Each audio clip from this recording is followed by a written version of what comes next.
সুপ্রিয় এসএসসি পরীক্ষার্থীবৃন্দ, তোমাদের যেহেতু জেনারেল পরীক্ষাগুলো তোমরা শেষ করেছো, এখন হচ্ছে তোমাদের প্র্যাকটিক্যাল পরীক্ষা। তো আজকে তোমাদের কেমিস্ট্রি পরীক্ষা। তোমরা প্র্যাকটিক্যালে কীভাবে 25-25 পেতে পারো এবং কোনগুলো পড়বে, কি পড়বে সেই বিষয় নিয়ে বলবো। তো এখানে যেমন 1 নম্বরে তোমরা যেটা করতে হবে, তোমাদের পরীক্ষণগুলোতে যে কোনো একটি পরীক্ষণ সম্পন্ন করতে হবে। এটা তোমরা তোমাদের প্র্যাকটিক্যাল খাতাও এই পরীক্ষণগুলো সম্পন্ন করেছ।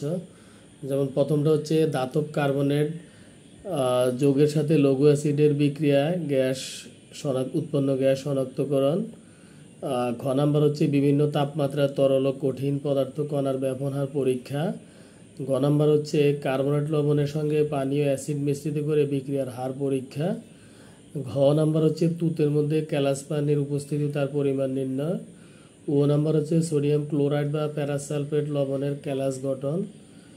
চ নাম্বার হচ্ছে দ্রাব্যতা ও বিদ্যুৎ পরিবাহিতা পরীক্ষার মাধ্যমে আয়নিক ও সমযোজী যৌগ শনাক্তকরণ। ছ নাম্বার হচ্ছে পরীক্ষাগারের তৈল বা চর্বি থেকে সাবান প্রস্তুতকরণ। অর্থাৎ এগুলো থেকে তোমাদেরকে যে কোনো একটি পরীক্ষণ সম্পন্ন করতে হবে, এর জন্য তোমরা 10 নাম্বার পাবে। আর 2 নম্বর যেটা করতে হবে, যে পরীক্ষণটি তোমাদেরকে উপস্থাপন, অর্থাৎ তুমি কীভাবে পরীক্ষাটা সম্পন্ন করছো, যদি এটা উপস্থাপন করতে পারো বা প্রদর্শন করে দেখাতে পারো, এর জন্য 5 নাম্বার। তোমাদের মৌখিক অপেক্ষা অর্থাৎ মৌখিক পরীক্ষা হবে, এটার জন্য 5 নাম্বার। এখানে মৌখিক পরীক্ষার ক্ষেত্রে রসায়নের ক্ষেত্রে তোমরা যেটা করবে, তোমাদের অধ্যায়ভিত্তিক যে সংজ্ঞাগুলো আছে সেগুলো একটু দেখে নিবে, পাশাপাশি বোর্ডের এমসিকিউ একটু দেখে নেবে। আর তোমাদের ব্যবহারিক খাতা বা যে শিট তোমরা নিয়েছ, সম্পন্ন করেছ তোমরা, ওটাতে 5 নাম্বার।